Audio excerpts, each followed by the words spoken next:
In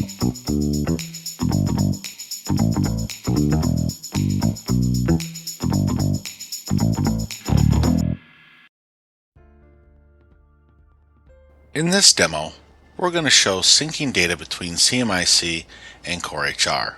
We'll start by seeding data from CMiC to an empty CoreHR account. Then we'll make an edit to a record and sync the information back from CoreHR to CMiC. During this exploration, we will look at our sync history details page. Let's begin. As you can see, I'm logged into both my CMiC and CoreHR accounts side by side.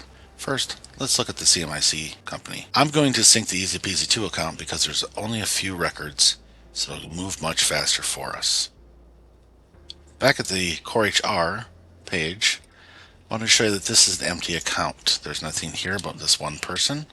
Do a star search, one employee found. Let's go ahead and look at some of the attributes that will be populated during this sync. Go to the Employee tab. As you can see, the employee type's not filled out, and neither is a pay group. User-defined fields have nothing populated on the screen either. All this will be taken care of by the sync. Let's go ahead and execute our sync of CMiC to CoreHR. Hit the Run button, and we'll click OK. This will take us to a live view of the sync running in real time. It's all done, and we have our results in the sync history details area. It's broken into different sections of errors, warnings, property changes, and files. When we look at this and review the data that's being presented, it tells us what's wrong. This error message is just saying that the workers' comp record is already there and it found it multiple times, so it's just going to write the one.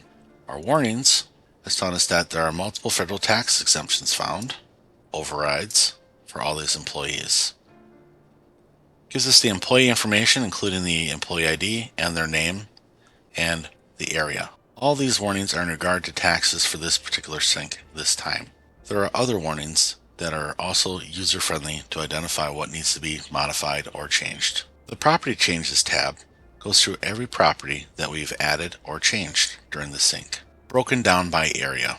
For example, facility, the 78 occupations that were added. Let's go back to CoreHR and take a look at the data that came through. Now I'll do a search on the last name of Brazo, and there are 12 employees found. We'll pick on my son, Derek, begin with his demographic information. The benefit eligibility date is required in order to save this record if we want to make any changes to demographics. Let's take a look at the rest of the information. His name, address, city, state, zip, gender, social security number, birth date all came through, including a home email.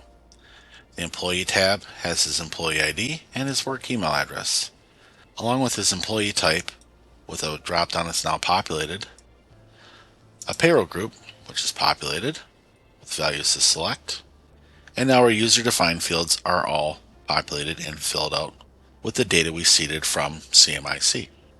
We can also go look at his compensation record, dive into that a little bit more. He's making $25 an hour right now. Let's put a stop to that.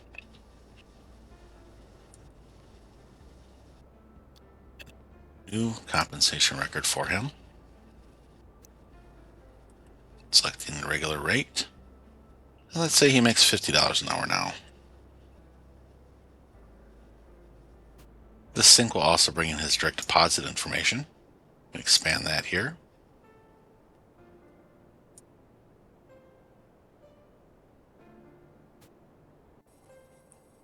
And federal and state taxes are also captured in the sync process. We've made a change to our record, so let's go back and sync the other way. CoreHR to CMiC. Execute the job. Took 14 seconds. We have 2 errors, 14 warnings, 22 property changes, and 4 files. If you notice on the errors here, a lot of them are for this particular employee. Those are required fields to move data from CoreHR to CMiC. We also have 14 warnings. Again, that employee didn't have federal withholding, and all these employees were missing state taxes. We could go back into CoreHR and review each one of those and associate a state tax record where applicable, and that warning would go away. Here's the things that we did change or updated. For Derek, you'll notice that it says the pay rate changed from $25 to $50. Let's go review that information in CMiC. And here we are in CMiC. Click on my son's name, Derek Brazo. We'll go look at his rates and salary.